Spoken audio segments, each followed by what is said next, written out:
আলহামদুলিল্লাহ, অনেক দিন পরে সকলে একসাথে পরিকল্পনা করে শ্রীনগর একসাথে ঘুরতে বেরিয়েছি।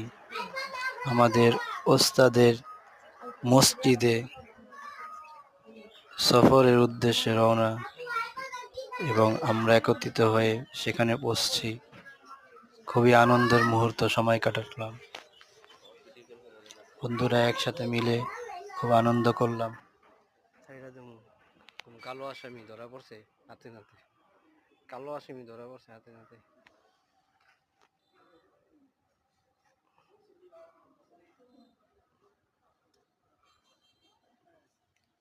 আমরা আজকের মুসল্লি প্রথম কাতার বেড়ে যাব।